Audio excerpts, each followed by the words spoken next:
Hi friends, welcome to కొత్తగా చందమామ కథలు. ఈరోజు మనం చిత్రమైన శిక్ష అనే కథ చెప్పుకుందాం. పూర్వకాలమందు కాశ్మీర రాజ్యంలో ఒక శిల్పి ఉండేవాడు. అతడు వట్టి సోమరిపోతు. ఏ పని గడువు లోపల చేయడం అనేది అతను ఎరగడు. ఆనాడు కాశ్మీర రాజ్యాన్ని ఏలే రాజు చాలా బుద్ధి కుశలత కలవాడు. ఎంత పెద్ద నేరం చేసిన వాళ్ళకైనా శిక్ష విధించేవాడు కాదు. నొప్పించకుండా నవ్వుతూ మాట్లాడుతూనే బుద్ధి చెప్పి వాళ్ళ తప్పు వాళ్ళు తెలుసుకునేలా చేసేవాడు. ఆ ప్రభువు ఒకప్పుడు ఈ శిల్పిని పిలిపించాడు. నదీ తీరాన ఒక దివ్య భవనం, ఉద్యానవనం నిర్మించమని ఆజ్ఞాపించాడు. ఎన్నో సంవత్సరాల గడువు కూడా ఇచ్చాడు. రాజాజ్ఞ ప్రకారం శిల్పి వెంటనే పని ప్రారంభిస్తా అన్నాడు. కానీ సంవత్సరం గడిచిన భవనానికి ఒక ఆకారం అంటూ ఏర్పడలేదు. అదేవిధంగా ఏ పని పూర్తి చేయకుండానే 2వ ఏడు కూడా గడిచిపోయింది. 3వ ఏడు, 4వ ఏడు కూడా అలాగే వృధాగా గడిచిపోయాయి. 4 ఏళ్ల తర్వాత ఒక రోజున రాజు తన భవనము, ఉద్యానవనం ఎంతవరకు తయారయ్యావో చూద్దామని వెళ్ళాడు. చూస్తే ఏముంది, పని లేదు, పాటు లేదు. శిల్పి ఒక పెద్ద చలవరాతి పైన కూర్చొని పని వాళ్లతో కథలు, కబుర్లు, ఊసులు చెప్పుకుంటూ నవ్వులాడుతున్నాడు. ఇదంతా చూశాడు రాజు. కానీ కొంచెమైనా శిల్పిని మందలించనే లేదు. రాజును చూస్తూనే శిల్పి లేచి నిలబడి దండం పెట్టి, ప్రభు, మీ రాక వలన ఈ ప్రదేశం అంతా పావనమైంది. ఈ స్థలంలోనే భవనం కట్టాలని నిశ్చయించాను. ఇక్కడ నేను నిర్మించబోయే ఆ భవనాన్ని చూసి దేశ దేశాల రాజులు, చక్రవర్తులు, పాదుషాలు అయ్యో మాకు ఇటువంటి భవనం లేకపోయే కదా అని అసూయపడతారు. భవనం చూసిన యాత్రికులు వాళ్ళ దేశాలకు పోయి అక్కడ దీని అందచందాలను గురించి 1000 విధాలుగా పొగుడుతారు. కవులు తన్మయులైపోయి పద్యాలు కడతారు అన్నాడు. ఆ మాటలకు రాజు మనసులో నవ్వుకున్నాడు. ఓ శిల్పి, నీ తెలివితేటలకి నేను సంతోషించాను. ఒక చిన్న కథ చెబుతా విను. అనగనగా ఒక రైతు ఉండేవాడు. వాడు సోమరి.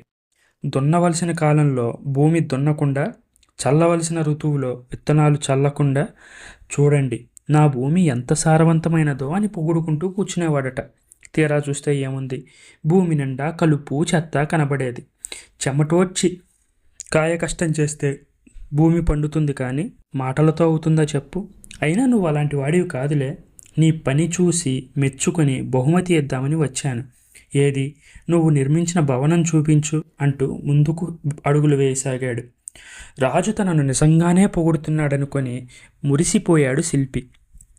పూర్తి కాని మండపాలు, కొద్దిగా చెక్కి విడిచిన స్తంభాలు, పైకప్పు లేని గదులు, ఇటువంటివన్నీ రాజుకు చూపిస్తూ ఇంకా పెద్ద కబుర్లు చెప్పడం ప్రారంభించాడు శిల్పి.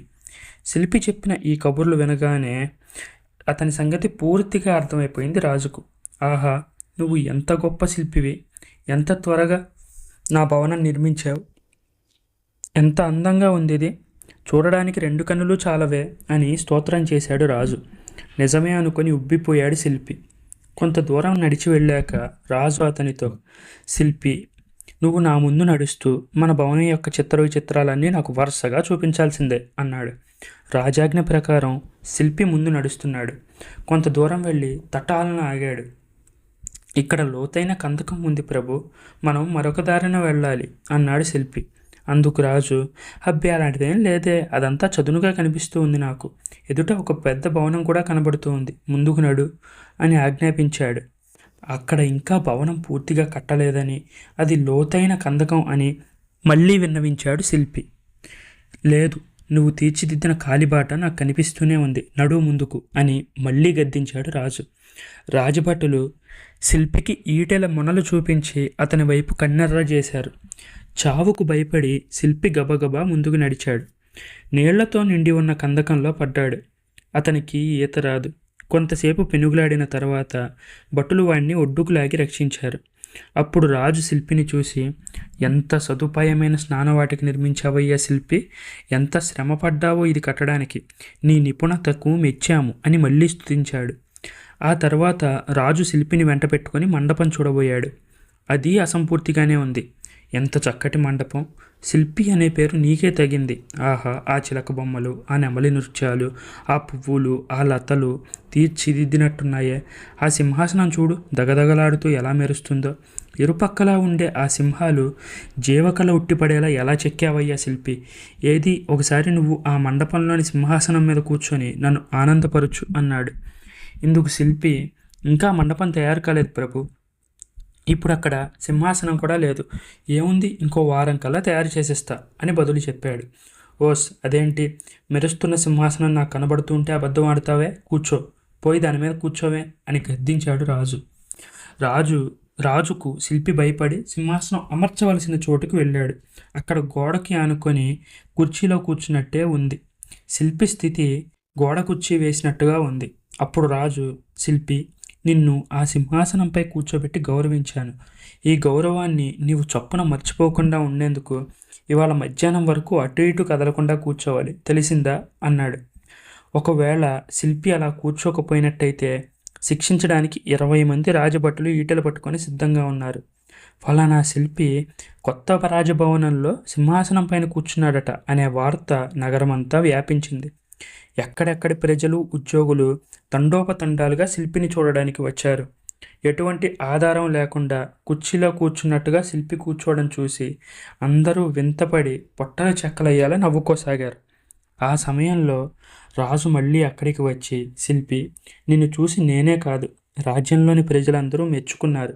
ఈ సింహాసనం నాకే కాదు, నీకే తగి ఉంటుందని అందరూ అనుకుంటున్నారు అన్నాడు. ఆ తర్వాత శిల్పిని వెంటబెట్టుకొని ఉద్యానవనం వైపు వెళ్ళాడు రాజు. ఇదివరకులాగే ముందు శిల్పి, వెనక రాజు నడుస్తున్నారు. ఆ ప్రదేశం అంతా ముళ్ళ పొదలతో నిండి ఉంది. ఇది చూసి రాజు ఎంత మాత్రం సహించలేకపోయాడు. శిల్పి, మన సింహాసనం ఎంత సొంపుగా ఉన్నదో, చక్కగా నిర్మించావు. పూలవాసన గుమాయిస్తూ ఉన్నది. ఆ తటాకం కూడా కలువలతో, మంచి నిర్మల జలంతో కలకల్లాడుతూ ఉంది. ఇలా కన్నుల పండుగ చేసే ఉద్యానవనం నేను ఎక్కడా చూడలేదు. ఏది, కాసిని పూలు కోసి పట్టుకురా చూద్దాం. అడవి పువ్వులకు వాసన ఏమిటి అని రాజాజ్ఞను ధిక్కరించలేక శిల్పి అక్కడికి వెళ్ళి ఆ పువ్వులు కోయసాగాడు. వాటికి ఉండే నూగు తగిలి చేతులు దురద పెట్టడం ప్రారంభించాయి. నువ్వు కష్టపడి పెంచిన ఈ పువ్వులు చాలా ఆకర్షణీయంగా ఉన్నాయి సుమా. ఒకసారి వాటి పరిమళం ఎలా ఉందో చూసి చెప్పు అన్నాడు. రాజభటులు శిల్పికి ఈటెలు గురిపెట్టే ఉన్నారు. శిల్పి పువ్వులను ముక్కు దగ్గర పెట్టుకొనక తప్పింది కాదు. దీంతో ముక్కుకు దురద పట్టుకుంది. ఈ చక్కటి పుష్పాలు కొన్ని నీ భార్యకి బహుమతిగా పంపించు శిల్పి అని ఆజ్ఞాపించాడు రాజు. రాజాజ్ఞకు తిరుగులేదు కదా. అందువల్ల వెంటనే శిల్పి ఒక సేవకుడి చేత ఆ పువ్వులను భార్యకి పంపించాడు. శిల్పి ఇంటికి వెళ్ళిన ఆ సేవకుడు కొంచెం సేపట్లోనే తిరిగి వచ్చేశాడు. బాబయ్య, పువ్వులు చేతబట్టుకొని వెళ్ళి ఇస్తే సంతోషించడానికి బదులు ఆ అమ్మ నన్ను, భర్త గారిని కూడా చెడతిట్టిపోసిందండి అంటూ ఆ తిట్లన్నీ పూసగుచ్చినట్లు రాజుతో చెప్పాడు. అక్కడ ఉన్న ప్రజలందరూ ఈ సంగతి విని పక్కపక్క నవ్వారు. అప్పుడు శిల్పి రాజు కాళ్ళపైన పడి, నా వల్ల పెద్ద పొరపాటు జరిగింది ప్రభు అని క్షమాపణ కోరుకున్నాడు. 4 ఏళ్లు వృధా చేసినందుకు ఎంతగానో విచారించి తన పని ఆనాడే ప్రారంభించాడు. కొన్ని నెలలలోనే రాజు కోరుకున్న తరహాలో భవనం, ఉద్యానవనం వెలిశాయి. సోమరితనం పోగానే శిల్పి నేర్పరితనం లోకానికి వెల్లడైంది. అప్పుడు రాజు అనేక విధాలుగా శిల్పిని బహూకరించాడు. ప్రజలు మెచ్చారు. రాజు శిల్పికి చెప్పిన ఈ గుణపాఠం ఒక్క అతనికే కాక రాజ్యంలోని సోమరిపోతులందరికీ బుద్ధి వచ్చేలా చేసింది. ఈ కథ మీకు నచ్చినట్లయితే దీన్ని లైక్ చేయండి, మీ ఫ్రెండ్స్ అందరికీ షేర్ చేయండి. అలాగే మన ఛానల్ని సబ్స్క్రైబ్ చేసుకోవడం మాత్రం అస్సలు మర్చిపోకండి. Thank you friends.